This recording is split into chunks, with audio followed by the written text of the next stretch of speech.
David's a good sport letting me dish it out that way, so I commend him for that. Today I'm going to start a new series of sermons, and it's really about different Bible characters in the Old Testament, but it could be called difficult Bible characters in the Old Testament. I'm going to try to preach sermons on names and people that we seldom hear sermons on, so we'll see how it goes. Let's start out with life's lessons. You ever hear of the School of Hard Knocks? Anyone ever heard of that besides me? Most of you have. Most of us have attended or at least taken classes there at some time or another. And I'm sure I'm not the only one. How about this one? Open mouth, insert foot. Yeah, a few heads noting on that one. How many times you hear your mom or dad say, "Now think before you speak"? Yeah, we've heard that one. Then I always thought this was one that would get to people. Well, you know, there's people out there that's got a lot worse than you do. They never lived in my shoes, Mom. How do they know? How about look on the bright side? Well, it takes more muscles to frown than it does to smile. Now, how do we know that? Are there any doctors in the house? How do I know that to be true? It could be worse. And this is one I want to kind of close with. You ever hear this one? Now that's going to come back to haunt you. Well, there's a lot of truth to all of that. All of us learn from bad decisions. Life's lessons are not easy, but they are beneficial. Life's lessons are not easy, but they are beneficial. Well, many of the lessons that we learn can be quite embarrassing. Does that happen to anyone else? There's lessons that I've learned that have just embarrassed the life out of me. But it goes on. They were still valuable. Well, today I'm going to start this series on these Bible characters. And they're ones that, like I said, we seldom hear about. We seldom know very little about them. So today I'm going to talk about Judah. How many of you know much about Judah? I rest my case. Let's move forward. I'm going to sound extra smart. I've been studying. Judah is the fourth son of Jacob and Leah. Now, if you remember, let me give you just a little history there. Jacob had been working with a family member because he wanted Rachel for his wife. And he had to work 7 years. Well, it come time, he's paid the 7 years, and what happens? Future father-in-law gives him the older sister first. All right? If you've read that, that's in Genesis. So he gets Leah. Well, now Jacob's not the happiest camper in the world, but he goes to his father-in-law and says, "This just isn't what we agreed upon, and here's the deal." Well, the father-in-law says, "You know, the oldest daughter had to be married first, and you've got her at the end of this marriage week." I guess that was the honeymoon. "You can have the second daughter. Oh, but you owe me another 7 years. So that was the story of that. Now, Jacob is the one who will become Israel. God will change his name. Maybe you're to that in your reading. And Jacob will have 6 sons with Leah before Rachel ever conceives. And Rachel will have 2. So there's 8 of the tribes of Israel. And then there'll be 2 from servant girls and then 2 from the family of Joseph. That will make up the 12 tribes of Israel. But we all know that part. But what do we really know about Judah? Well, today we're going to take a look at him to see what we can learn about him and see how we can allow what is going on with him to help us. And he is one that I believe, if I can do this well, we're going to see where we're going to learn about him and how God allowed him to develop into a good man towards the end. Genesis chapter 37, we're going to look at a young Judah. Genesis chapter 37, verses 26 and 27. Let's start with 25. I've got it because I just want to throw in a thought here. As they sat down to eat their meal, they looked up and saw a caravan of the Ishmaelites. Now, does that name sound familiar? Remember Abraham, his first son, Ishmael? Remember that? The son that he wasn't authorized to have? And Ishmael would become a nation of his own, but it would be a nation that God said they would always be troubled and live at difficulties with those around them. Well, here comes a caravan of Ishmaelites. Now, who do you think's descendants they are? See the irony that's going to be taking place? We've got Joseph, we're going to talk about him in just a moment, who is going to now be sold to the Ishmaelites, the other side of the family, and then going to be sold in Egypt. So anyway, they're on their way. The camels were loaded with spices, so on and so forth. Verse 26. Judah said to his brothers, what will we gain if we kill our brother and cover his blood? Come, let us sell him to the Ishmaelites and not lay our hand on him. After all, he is our brother, our own flesh and blood. And his brothers agreed.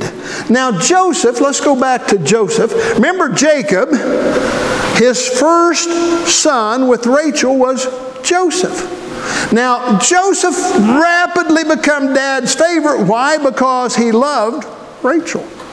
He had loved Rachel for 7 years before he ever got her as a wife.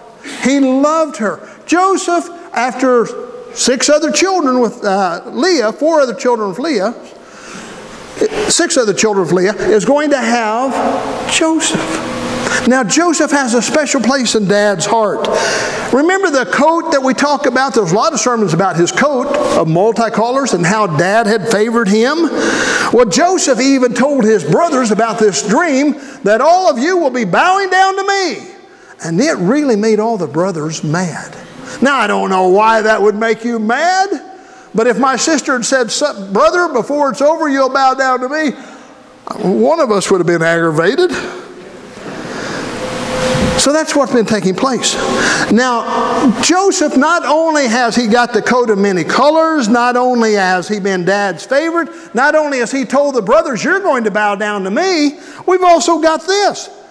He's a tattletale. He's gone home and told Dad a bad report about his brothers. He's been out in the field with them, and he goes home and gives Dad a bad report.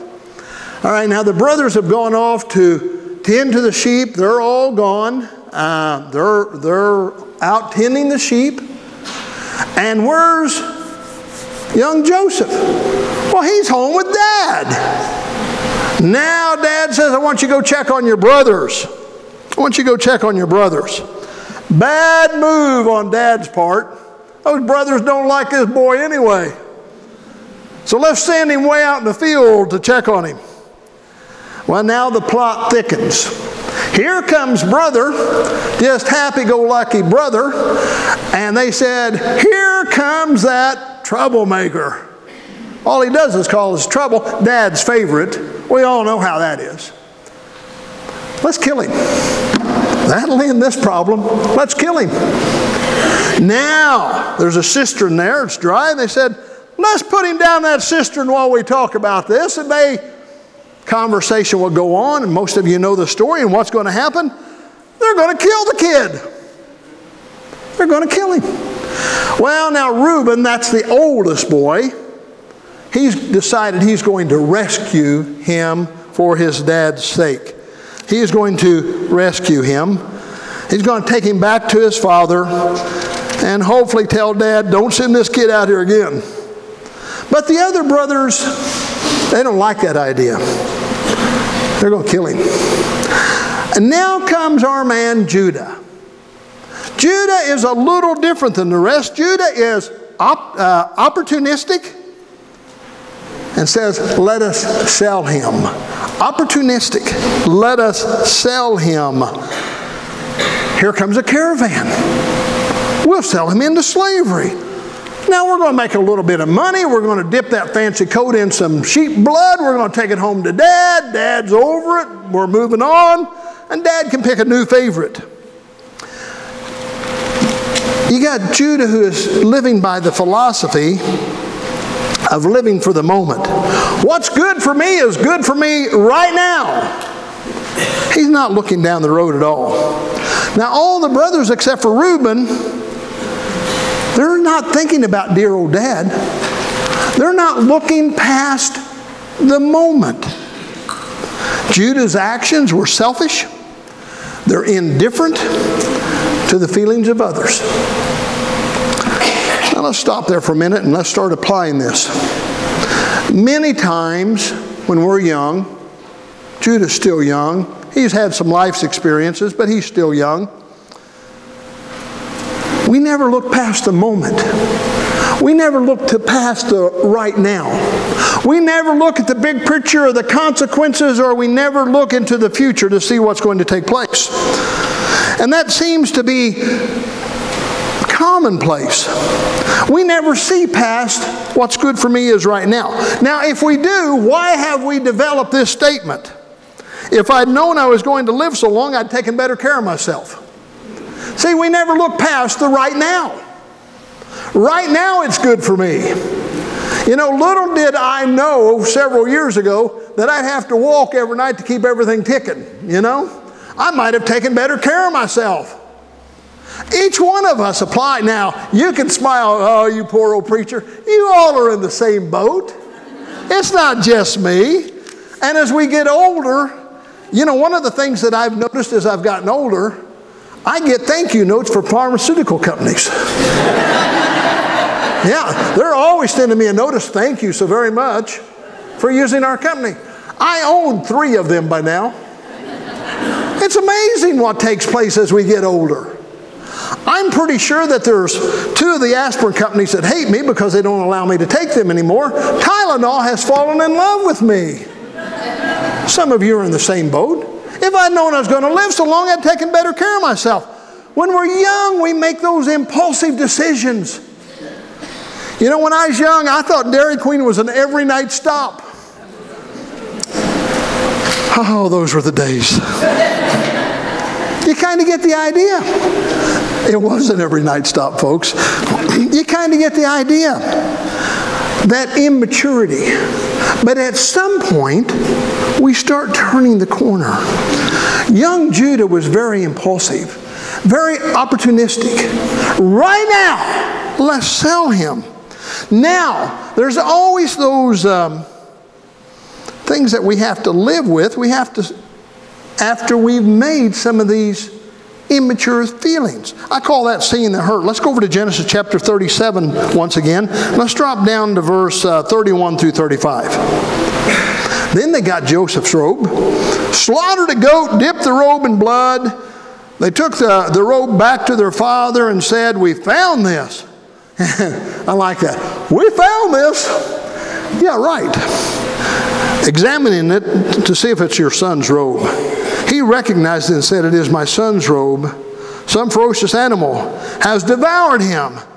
Joseph has surely been torn to pieces. Now that's Dad speaking.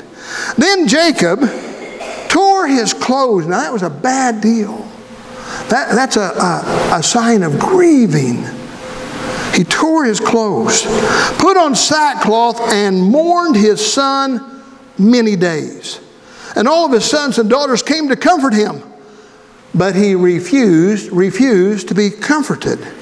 No, he said, in mourning will I go down. In other words, I'm not going to get over this. In mourning I will go down to the grave to my son. So his father wept for him. Like many people, Judah has made these bad mistakes. And he's now seen the hurt that it has caused by the thoughtless actions. Most of us can look back on life, if we have any age at all, and we can look back at some time when we've made a thoughtless action and realized, I really hurt that person, or I hurt their feelings. It's not what I wanted to do, but it was done. When your actions cause undue pain, and most of us have been there. Most people will face some type of guilt for immature actions because they have caused that undue pain. Jacob, in verse 35, it said he refused to be comforted. He wept, he mourned, he grieved for many days, the scripture says. Many days he would mourn over his son. Now, he's got other sons. But this one was special. It was the firstborn to the woman that he loved with all of his heart. And he grieved and he grieved. Now, let's put ourselves in the brothers. Let's move and put ourselves in the brother spot. Who do you talk to? Do you go to your brothers and say, we really blew that? I doubt if they even talked. Can you imagine as they've all gathered around Dad? You kind of put yourself in that spot. But my imagination says that as we've all gathered around Dad and Dad is grieving so hard, you kind of look up over your glasses at one of your brothers and think, what have we done? And I believe that's where they're at right now. Now, fortunately, Judah did see himself as a little opportunistic and said, let's make a buck instead of killing him and throwing him in the pit. But they're looking up over their glasses at each other and saying, what have we done? Now, your immaturity doesn't end there. It'd be nice if that was the end. Dad is grieved, he's grieved, and we know that he's going to hurt the rest of his life, but it doesn't end there. Let's go over to Genesis chapter 41. And I may be misreading this, but I don't believe I am. Verses 56, here's what's going to take place. Now that brother Joseph has been sold to Egypt, and he's gone through a lot of tough times from Potiphar's house right on up to the king of the Pharaoh of Egypt. He's got an important position now, and he's been able to interpret the dreams and tell them what's going on. But here's what's going to take place. There's a reason God sent him there.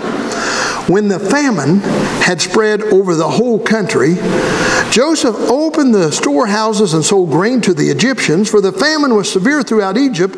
Now verse 57, and all the countries came to Egypt to buy grain from Joseph, because the famine was severe in all the world. Now let's go back. Remember that caravan of Ishmaelites? They were carrying all sorts of spices and a lot of things. The famine had not yet struck. Life was good. They were all living well. But now a period of time has passed. Several years has passed. Do you believe the brothers have forgotten what they've done? I don't. Now, some of you who are older, do you remember some of those things that you did? Did you forget them? No, we don't forget them. It's still tucked away back there somewhere. And now a famine strikes. Well, for me, it's this. When bad and hard times come, who do you blame? You know now, you ever have that feeling, well, God is finally getting even with me for that one? Most of us have had that, even though that's not what's taking place. So don't assume that this famine is caused by the actions of Jacob's sons. But I would suspect, and I introduce to you that perhaps, in their own mind it took place because of that. Sometimes things come, bad things come, and we've done something bad. And all of a sudden something starts happening bad in our family, or it happens bad in our neighborhood, or it happens bad in our world, and somehow it affects us. And what do? We assume the responsibility. Well, if I hadn't, that wouldn't have happened. I believe that's what's taking place with the boys right now. When bad things follow bad things, it becomes a part of your burden. And I believe that each one of the sons of Israel right now were thinking, oh, we sold that boy into slavery and everything was good. And look what's happened now. We start assuming responsibility. Now, on top of that, Judah has had some bad things happen in his life as well. He's experienced all sorts of issues in life, plus grief. He's already lost a son of his own. He has a daughter-in-law, and things have not gone according to the law and traditions, and that's going to come back to haunt him. That's going to come back to be a burden to him. You'll have to read about that. So all of these things have happened to a younger Judah. And it would look like despair is the only thing left. But let's look at what happens when time marches on. There's an older Judah. Let's go over to chapter 44. Now, in chapter 44, we're going to see that the famine has been severe. We can see that all has unfolded, that they've been down there. There's been the silver cup put into the the sack of grain, and all sorts of problems have arisen. They've gone back. They've gone through everything. They're starving. And Israel, Jacob will not relent to let his sons go back to Egypt. He's already kept one of the boys. I'm not sending them back down there. But finally he has to relent, and he sends them back. Now an older Judah seems to be taking the lead at this time.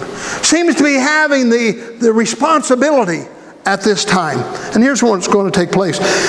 18 through 34 is what you would look at. Let's look at verses 30 through 34. Now, they had to take Benjamin. Benjamin is who? He's the younger brother of Joseph. He had not made the first trip. They have not recognized their brother Joseph sitting on the throne. He looks like an Egyptian. They've not recognized him. But here's Joseph. He's recognized his brothers. Is there any more of you? Well, we have a younger brother at home. Next time you come, bring him. Bring him. Now, why do you think that was so? He didn't ask about the older brothers. The older brothers were half-brothers. Benjamin was his full brother. Mom and dad the same. He had watched Benjamin as a baby. He had seen him as he was growing until he was hustled away at about age 17.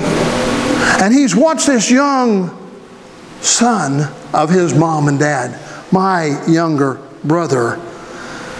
Now, Judah has seen all the hurt.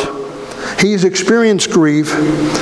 He's had embarrassment in life. His daughter-in-law caused him a great deal of embarrassment that he finally would admit, don't blame her, it's on me. He's finally started assuming responsibilities for the difficulty. Now, he says, you go back to your father, but I'm keeping Benjamin. Now Judah steps up. Here's what he says. So now, if the boy is not with us when I go back to your servant, my father, see, he's humbling himself in every way. And if my father, whose life is closely bound up with the boy's life, see that he isn't there, he will die. Another loss will kill my father. Your servants will bring the gray head of our father down to the grave in sorrow. Your servant guaranteed the boy safe. Judah is saying, I have guaranteed that I will bring this boy home. Please, please, Mr. Pharaoh's servant, let me take him home. It will kill my father.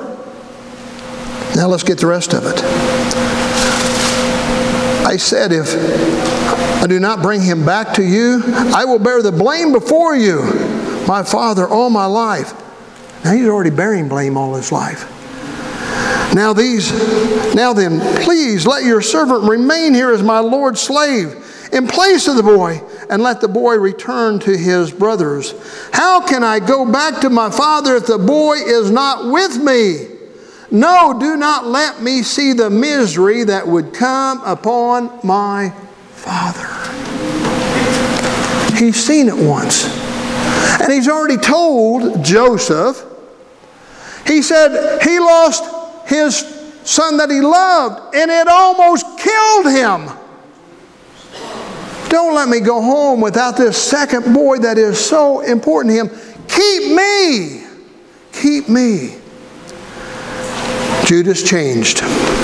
Do not let me see the misery that would come upon my father. He's saying, I've been there and I've done that. We've got a younger Judah who made a lot of bad decisions. We got an older Judah who has shown maturity and leadership. We've got an older Judah who all of a sudden is rising to the forefront, and then he is going to bat, even with his own life, for that of those that he loves. You can see the influence of God, and that influence has come with age. Is God's influence coming to you more and more and more as you age? That's the lesson that we should learn from Judah. As we have grown older, I've been in the ministry 46 years. But as I've grown older, I've learned to mature in how to deal with a lot of things. All of us should be doing that with age. That we become more and more knowledgeable of how to deal with life instead of the moment. So what do we see with the results of Judah's life? It would be through Judah that King David would come on the picture. King David is one of his descendants.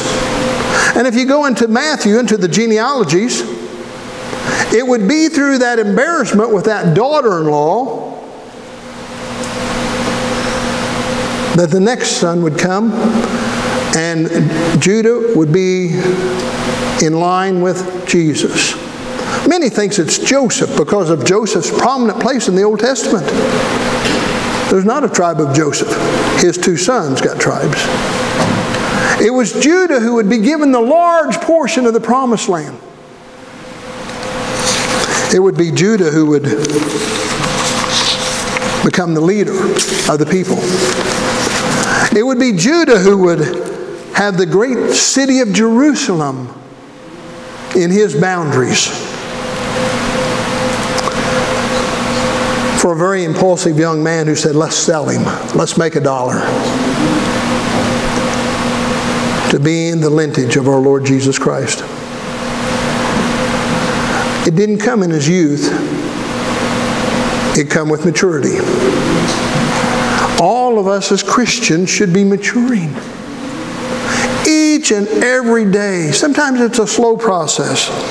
But our faith and our trust in God should be like that of Judah, in maturing and developing. 1 Corinthians chapter 13, verse 11. I didn't put this on the screen, but here's what it says. The Apostle Paul would write these words, and it just jumped out at me that this is what should be said. When I was a child, I talked like a child. I thought like a child. I reasoned like a child. When I became a man, I put childish ways behind me. As we grow in the Lord, that thing of thinking and talking and reasoning of immaturity needs to be making that change to walking in a mature relationship with the Lord Jesus Christ. So how do you think Judah did this?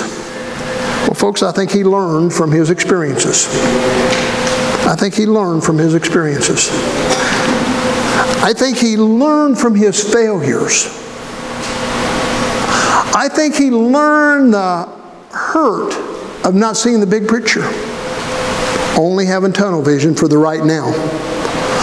I don't think when they threw Joseph in the cistern, I don't think when they sold him to the Ishmaelites, I don't think they had a single thought about what's going to take place with Dad. Or I don't think they could have done it. It was all about the moment. I'm not going to tell you not to live for the moment. Each one of you should enjoy life as you go through it. But each one of us needs to be able to look and see, here's how God's working, and here's what the future holds. He learned from his experiences, his failures, his mistakes. He learned from the wrongs that he had done to others. And get this one. He learned from the embarrassment of not doing what was right. You need to read the passage about Tamar, his daughter-in-law. He learned from the embarrassment of not doing what was right. So it really boils down to this. We can learn a lot about Judah, a lot more than we thought we would. But the bottom line is this. Will we let God do it in our life? We know God did it in his life. Will we let God do it in our life? Or do we still find ourselves, well, that didn't quite go the way I want, so we become childish about it. Or that didn't happen the way I wanted, and we have childish behavior. Or I didn't get my way, and will you all please stand as we have our invitation.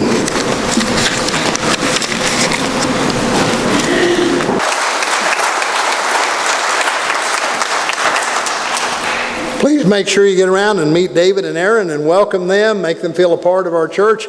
I've been blessed to see them here, and